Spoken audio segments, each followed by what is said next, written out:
Cher Mathieu Bock-Côté, que France-Olivier Gisbert sera d'accord avec nous. Merci France d'être avec nous. Mathieu vient de dire finalement il y avait cette volonté de casser les codes, de briser le moule et en même temps d'être aimé, d'être reconnu pour cela. Est-ce que c'est ça aussi qui caractérisait Bernard Tapie selon vous? Ah oui, moi je suis tout à fait d'accord avec ce que je viens d'entendre. Là. Mathieu Bock-Côté a tout à fait raison. C'était quelqu'un qui aimait choquer, qui voulait être aimé. Je crois que ça résume bien. Alors il y a autre chose évidemment, parce qu'on pense à ça tout de suite. C'est que ce côté résistant, survivant, phénix, enfin l'espèce de ressuscité permanent qui lâche jamais l'affaire. Il a fait de la boxe. Ouais, c'est un boxeur, mais qui n'était jamais KO, c'est-à-dire à peine tombé, déjà relevé. Il a passé sa vie à tomber et à se relever. Moi, c'est plutôt ça que je retiens, quoi, parce que c'est vrai qu'il y a aussi le provocateur, d'une certaine manière, celui qui aimait choquer, et qui en même temps regardait avec une certaine fascination les institutions, mais on ne la lui faisait pas. C'est-à-dire que voilà, il entrait partout, il était un peu partout chez lui. Et c'est pour ça que cette vie est fascinante. C'est que il n'a pas eu 1000 vies évidemment, mais il a eu au moins plusieurs dizaines de vies. Quand on regarde bien, moi, en travaillant sur le bouquin, j'étais fasciné, par exemple, de voir un truc de fou, parce qu'on sait qu'il a été chanteur, qu'il a fait du théâtre, qu'il a fait du cinéma, qu'il a fait bon évidemment diriger des entreprises, il s'occupait de foot, de cyclisme, et souvent très bien, avec de très très gros succès. Et il y avait l'histoire de la course automobile. Et j'ai lu dans plusieurs biographies qu'il se vantait, c'était la mythomanie, jamais il avait été coureur automobile de Formule 3. Et j'ai vérifié, effectivement, il avait été dire que on peut pas dire qu'il essayait de construire sa vie, de construire, et je pense que c'est ça aussi qui plaît, c'est-à-dire on peut dire est-ce que c'est une absence de vanité ou je ne sais pas, mais il n'a pas essayé de construire quelque chose. Vous voyez, c'est pas une carrière linéaire. C'est voilà, tiens ça m'intéresse, je vais là, tiens ça et ça et ça et voilà, c'est comme ça qu'il a fait sa vie. Il n'a pas fait carrière. Oui, il n'a pas fait carrière.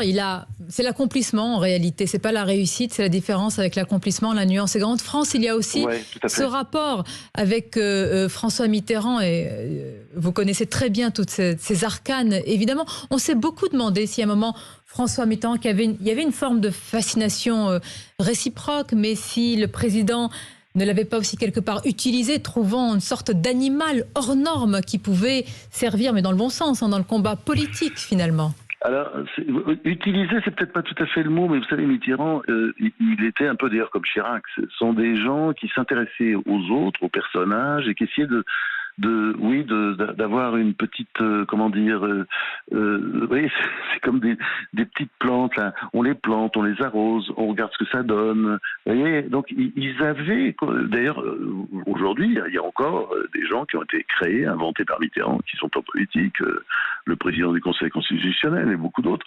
Et puis vous avez la même chose avec Chirac. Qu'est-ce que c'est, par exemple, Xavier Bertrand ou Valérie Pécresse, sinon des bébés Chirac, parce que ils ont été nourris au lait maternel, au lait de Chirac. Et Mitterrand, il a été fasciné par Tapie.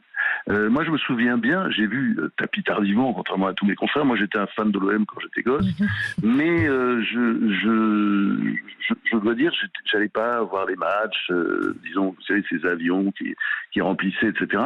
Moi, j'ai découvert Tapie tardivement, et en fait, c'était avec Mitterrand, entre deux brouilles, parce qu'on était souvent très brouillés, puis j'écrivais pas toujours des choses sympathiques, je reconnais. Et il m'avait dit, vous devriez voir Tapie, c'est intéressant, quand il avait nommé ministre, en me disant, c'est quelqu'un d'intéressant, si les petits cochons ne mangent pas, il ira très loin. Et moi, je pense qu'il avait compris, François Mitterrand, que la gauche ne durerait pas éternellement en France, donc ça reviendrait, mais qu'il y aurait des hauts et des bas, et que c'était important d'avoir un centre-gauche important. Et il pariait là-dessus sur Bernard Tapie. Il trouvait qu'il avait des qualités politiques exceptionnelles.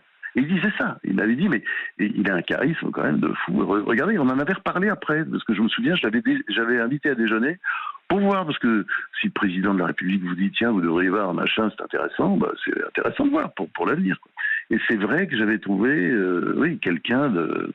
Et là, j'avais commencé à le suivre, et puis je l'ai connu plutôt tardivement. Moi, je fais partie de ceux qui sont arrivés tard dans sa vie, même si je le croisais avant et qu'il a pu venir dîner chez moi une fois ou deux auparavant. Mais je l'ai connu tardivement, disons, à la fin de sa vie d'ailleurs.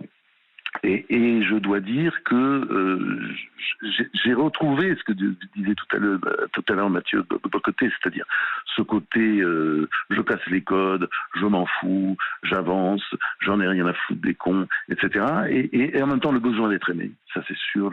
Puis aimé, c'est-à-dire en tout cas à Marseille, il était toujours très aimé, même dans les plus mauvaises périodes. Oui. Parce qu'il avait donné du rêve, parce qu'il donne du rêve à tout le monde.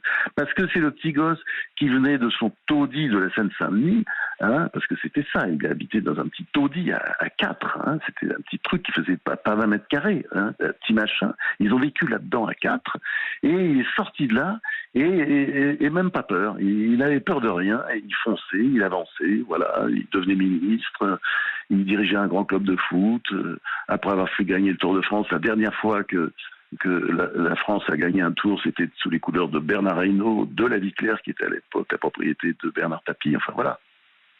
Merci beaucoup, France. Là, vous nous avez pris par la main et on a traversé tant d'années finalement. Et beaucoup de Français, je pense, qui nous écoutent ce matin, ont une nostalgie parce que ce sont des années aussi avec la politique, c'était un sport de combat avec ses règles. Le business aussi, même si on disait les années fric, on pouvait parler d'une réussite ou d'un accomplissement sans que ce soit tabou finalement. Et surtout, on pouvait être dans différentes cases, ce qui est plus compliqué aujourd'hui, ce qu'a réussi à faire Bernard Tapie. C'est beaucoup de pages de notre vie. Voilà. Merci à vous, France. À bientôt. Merci, Samia.